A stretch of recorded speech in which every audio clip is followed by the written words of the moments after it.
नमस्कार, मैं हूं अमित पालेत और आपको बता दें कि यूक्रेन में युद्ध जारी है। इस वक्त स्टूडियो में मेरे साथ मेरे सहयोगी मनीष भी और हमारे साथ ग्रुप कैप्टन देवनाथ सर भी जुड़े हुए हैं। लेकिन आपको बताएं इस वक्त सबसे बड़ी खबर कहां से आ रही है। इस वक्त कीव को घेरा जा चुका है और बताया जा रहा है वहां पर गोलीबारी अभी भी जारी है। लेकिन इस बीच बड़ी खबर यह भी आपको बता दें, डोनेस्क में राष्ट्र प्रमुख पर यूक्रेन का हमला हुआ है। रूस की एजेंसी ने दावा किया है कि डेनिस पुशलिन, जो कि डोनेस्क के हम कह सकते हैं एक तरह से इस वक्त लीडर हैं, जिनको मान्यता दी गई है रूस की ओर से, उन पर हमला हुआ है। और ये जो मारियापोल जो शहर है बेहद करीब उसके थे वो, और बताया जा रहा है कि मारियापोल की ओर से ही उन पर हमला करवाया गया है। तो रूस ने कहा है कि डोनेस्क में जिस तरह से हमले हो रहे हैं या लुहांस्क में जिस तरह से हमले हो रहे हैं उसका जवाब लिया जाएगा। और जिसका जवाब देने के लिए आपको बता दें कि मिसाइल्स भी दागे जा चुके हैं।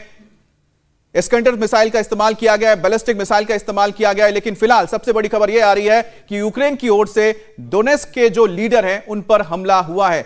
जहां पर एक तरफ बातचीत को लेकर सब कुछ तैयार है, बेलारूस में थोड़ी देर में बातचीत होने जा रही है, रूस का डेलीगेशन मौजूद है, यूक्रेन का डेलीगेशन वहां मौजूद है। लेकिन जिस तरह से अब देखा जा रहा है हमले हो रहे हैं एक दूसरे के ऊपर, क्या इस बातचीत को डिरेल करने की कोशिश हो रही है या फिर बातचीत अगर होती है तो सकारात्मक बातचीत इसमें हो सकती है। तो हम आपको यह भी दिखा रहे हैं साथ में आखिरकार जो एक न्यूक्लियर डिटरेंस को लेकर रूस की ओर से दावे किए गए हैं और जो कहा गया है कि जो न्यूक्लियर उनके जो फोर्सेस हैं वो अलर्ट पर रहे, उसके बाद माहौल और भी ज्यादा गंभीर बन गए हैं। नॉन स्ट्रेटेजिक परमाणु हथियार कितने हैं रूस के पास? 1912, यानी 1912 उसके पास नॉन स्ट्रेटेजिक परमाणु हथियार है इस वक्त। इसके अलावा रूस के पास long range intercontinental ballistic missile है, जिसमें न्यूक्लियर वॉरहेड का इस्तेमाल किया जा सकता है, यानी न्यूक्लियर बम लगाए जा सकते हैं। कुल परमाणु हथियार कितने हैं? 4477। आप समझ सकते हैं 4477। स्ट्रैटेजिक परमाणु हथियार कितने हैं? 2565। तो ये हम आपको फिगर्स बता रहे हैं जो ये बताने के लिए काफी है मनीष कि रूस के पास कितनी क्षमता है। और इस वक्त की एक और बड़ी खबर आपको बता दें, यूक्रेन में भारतीय दूतावास का ट्वीट आया है। कीव में वीकेंड कर्फ्यू हटा लिया गया है। भारतीय दूतावास ने छात्रों से अब रेलवे स्टेशन जाने के लिए कहा है। वेस्टर्न यूक्रेन के लिए ट्रेन पकड़ सकते हैं अब छात्र। दूतावास ने कहा है कि यूक्रेन रेलवे छात्रों के लिए स्पेशल ट्रेन चला रहा है। तो यह बहुत बड़ी खबर है, जैसा हमने बताया था। तो weekend curfew lifted in Kyiv, all students are advised to make their way to the railway station. यानी कि जो वीकेंड कर्फ्यू था उसे हटा लिया गया। कीव में सभी स्टूडेंट्स को यह बताया जाता है कि वो रेलवे स्टेशन तक पहुंचे और ऑनवर्ड जर्नी यानी कि जो पश्चिमी क्षेत्र हैं उसके लिए ट्रेनों को पकड़ें। Ukraine railway is putting special trains for evacuation.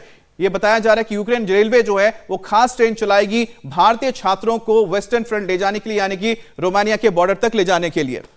और यही वजह है कि प्रधानमंत्री नरेंद्र मोदी ने व्लादिमीर पुतिन यानी रशिया और यूक्रेन व्लादिमीर ज़ेलेंस्की दोनों से बात की और फिर भारतीयों को लाने के लिए अपने मंत्रियों को कहा कि वो सभी देशों के पास जाएं जो नियर बाय है और वहां से अपने भारतीयों को निकालने की पूरी तैयारी कर ले।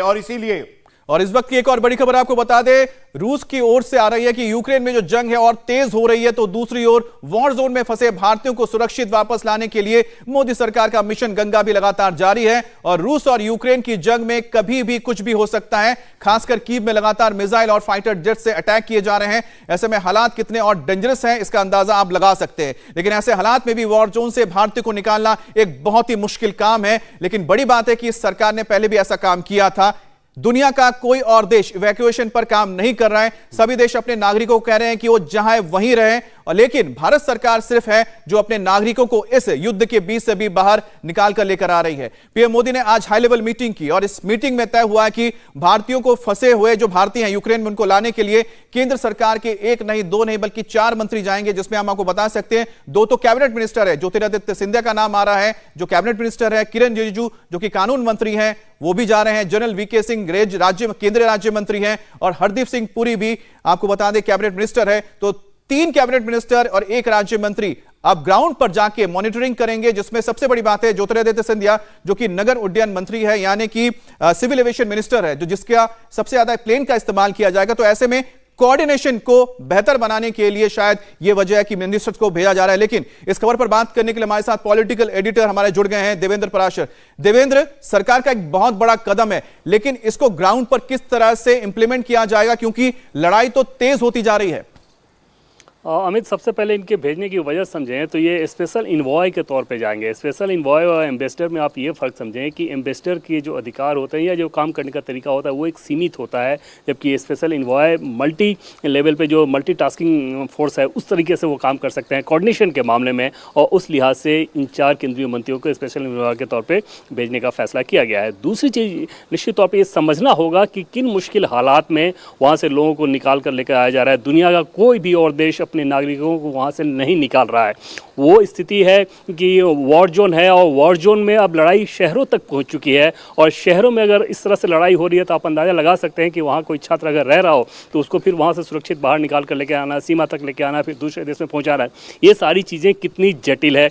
आगे आने वाले दिनों में क्योंकि लड़ाई और ज़्यादा तेज़ होती दिख रही है तो स्थिति और ख़राब हो सकती है।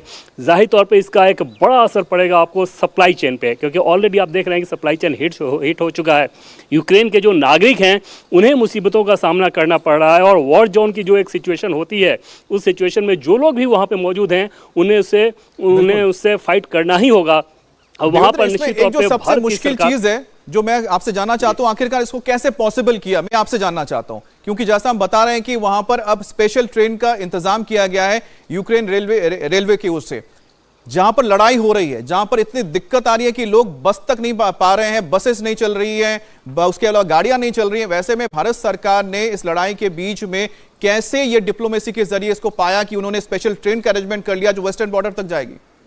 ये भारत के प्रधानमंत्री नरेंद्र मोदी की जो बात हुई यूक्रेन के राष्ट्रपति से या रशियन राष्ट्रपति के साथ, उसमें पूरा का पूरा जो फोकस था वो 2 चीज़ों पे था। पहली बात तो ये कि युद्ध नहीं बल्कि बातचीत होनी चाहिए किसी भी समस्या के समाधान के लिए, और दूसरा जो बड़ा फोकस था वो ये था कि जो हमारे नागरिक हैं उन्हें वहाँ से सुरक्षित निकालने के लिए आप लोग सहयोग करें। और जाहिर तौर पर अगर भारत के प्रधानमंत्री इस बात को कह रहे हैं तो आप अंदाज़ा लगा सकते हैं कि उसका असर होना लाजमी है, और विदेश मंत्री लगातार इस बात को लेकर सक्रिय हैं। पूरा जो विदेश मंत्रालय का तंत्र है वो सक्रिय है। आपने देखा कल अलग से उसके लिए ट्विटर हैंडल भी जारी किया गया, तमाम हेल्पलाइन जारी किए गए हैं। तो ये सारी चीज़ें तो कहीं जा रही थी, और यूक्रेनियन एडमिनिस्ट्रेशन के साथ जो कोऑर्डिनेशन हो सकता है, जितनी चीज़ें रिक्वेस्ट की जा सकती हैं वो लगातार की जा रही थी। हालांकि क्योंकि युद्ध वहाँ पर हो रहा है तो आप उससे अंदाजा ये लगाइए कि ये कितना मुश्किल काम है कि युद्ध के जोन से अपने लोगों को वहाँ पर बाहर निकालना। देवेंद्र, ये बहुत बड़ा डेवलपमेंट है। हम चाहेंगे कि आपके पास आगे जब ऑन फ्री इंफॉर्मेशन आएंगे हम आपसे बिल्कुल जुड़ेंगे, क्योंकि आखिरकार भारत कैसे इस बेहद ही नामुमकिन काम को मुमकिन बना रहा है, इस पर बातचीत करने के लिए हमारे साथ स्टूडियो में भी गेस्ट मौजूद है। इसके अलावा हमारे साथ अचल मल्होत्रा साहब भी जुड़ गए हैं। सबसे पहले हम बात करते हैं, ग्रुप कैप्टन देवनाथ हमारे साथ हैं। सर, एक चीज हम जानना चाहते हैं कि जहां पर लड़ाई हो रही है वहां पर एयर स्पेस में लगातार बम गिर रहे हैं, मिसाइल का अटैक हो रहा है, फाइटर जेट जा रहे हैं, आप खुद एक फाइटर पायलट रहे हैं, ऐसे में कितना मुश्किल होता है इस तरह के इवैक्यूएशन को, और क्या दिक्कतें आती है सामने? जी हां, अभी यूक्रेन में जो हालात हैं बहुत ही गंभीर हैं। रूस की एयरफोर्स ने पूरी तरह से उनकी एयर स्पेस को डोमिनेट किया हुआ है। यूक्रेन ने भी अपने ड्रोन्स और अपनी एयर डिफेंस सिस्टम्स को अलर्ट किया हुआ है। यानी ना सिर्फ खतरा रूस की एयरफोर्स से है, वरन यूक्रेन की एयर डिफेंस मिसाइल सिस्टम से भी खतरा है। ऐसी हालत में भारत के एयर इंडिया के जो विमान जा रहे हैं उन्हें बहुत ही केयरफुल रहना पड़ेगा। हां, मैं दर्शकों को आश्वस्त करना चाहता हूं कि हमारी एम्बेसीज ने यूक्रेन में, पोलैंड में, रोमानिया में उनकी जो मिनिस्ट्री ऑफ डिफेंस है उसके साथ भरपूर सहयोग और कोऑर्डिनेशन के द्वारा अब इंश्योर कर लिया है कि किसी तरह से भी जो एयर इंडिया के विमान हमारे बच्चों को लेने जा रहे हैं, हमारे छात्र और छात्राओं को लेने जा रहे हैं, उन्हें और उनके विमान को किसी भी तरह का खतरा ना हो। इसके लिए बहुत ही उच्च स्तर पर शानदार कोऑर्डिनेशन की जरूरत पड़ती है, और मैं गर्व के साथ कहना चाहता हूं कि हम इसमें सक्सेसफुल रहे। बिल्कुल सर, इस पे हमें पूरा भरोसा है कि चाहे हमारी इंडियन एयर फोर्सेस हो यानी फोर्सेस हो या फिर हमारी डिप्लोमेसी हो, इस मामले में उनका कोई तुलना नहीं है। अचल सर, मल्होत्रा सर भी हमारे साथ जुड़े हैं। मल्होत्रा सर, एक बात बताइए, जिस तरह से हम बता रहे हैं कि भारतीय जो फंसे हैं उनको निकालने के लिए अब 3 कैबिनेट मिनिस्टर यानी 4 टोटल मंत्री जा रहे हैं, अब उन बॉर्डर इलाकों में जाकर रहेंगे जहां से इवैक्यूएशन किया जा रहा है। ये बहुत मुश्किल है समझना कि जहां पर लड़ाई हो रही है, आम लोगों को, जो यूक्रेन के लोग हैं, उनको इधर उधर जाने के लिए गाड़ियां नहीं मिल रही, कोई जगह नहीं मिल रही है। लेकिन ऐसे में इतने मुश्किल हालात में भारत किस तरह से इसको मैनेज करके लेकर आ रहा है, कहां ये किस तरह से किया जा रहा है? देखिए, भारत के संबंध जो हैं, जो यूक्रेन के नेबरिंग कंट्रीज है उनके साथ काफी अच्छे हैं। उसके अलावा हमने रशिया के पॉइंट ऑफ व्यू से भी जो हमने इस पूरे क्राइसिस पे स्टैंड लिया है, उससे ना तो रशिया नाराज हो सकता है, ना ही यूक्रेन को हमारे से कोई प्रॉब्लम है। इवन अमेरिकन को भी कोई ज्यादा प्रॉब्लम नहीं है।